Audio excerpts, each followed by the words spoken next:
Well, first of all, I got to applaud the mayor's passion, which I think is real and genuine. I want to say that before I respond, because I don't want people to think that, and I don't want you to think, I doubt that you actually care, or that it's just like false motives or anything like that. That said, I have to say I can't speak for New Orleans, although I think I bet I could speak for New Orleans, but I'm not going to. The notion that black people do not march and do not protest against violence in their own community is just patently false. It's utter and completely, I don't want to, send people to my blog on The Atlantic, but I've responded to this charge before. African Americans around the country constantly hold Stop the Violence marches. In Chicago, in Detroit, in Baltimore, where I'm from, in DC. I know this because when I was growing up in the community, it's all we saw. That was the constant thing. It was a great, as you know, Jeff, great hip hop record called Self-Destruction. It was literally called Self-Destruction.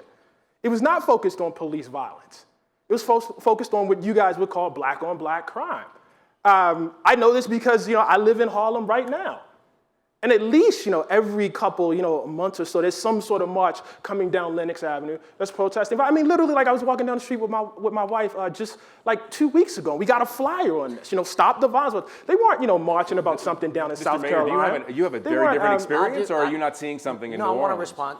We're just a couple of degrees off. I would say this: when the conservative group of folks who don't want to talk about the fact that the criminal justice system is unequal, or don't want to talk about police doing the wrong things at the wrong time, in order to avoid talking about it, they say, don't talk to me until you fix your own stuff. Then come back and see me, as though it doesn't exist. Well, first of all, that's wrong.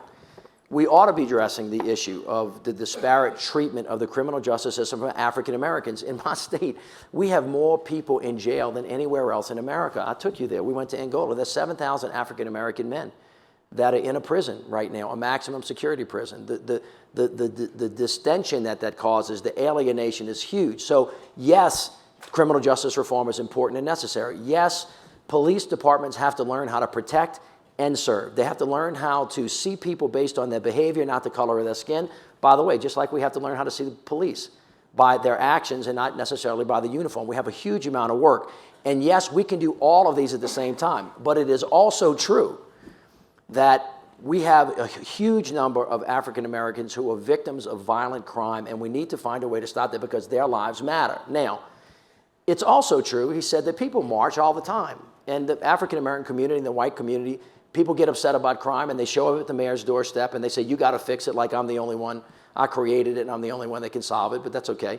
But I would just say, as a general rule, the kind of pressure that I feel does not come to the fore. There are certain groups of people that meet, African Americans and whites, that always are working on violence issue, but not the intensity and the level of prolonged, we're not taking this anymore. And this is true about, I'm not blaming this on just the black community, this is true about white folks too, who come to me and say, you got to do something about that crime. And I'm like, well, what are you going to do about it?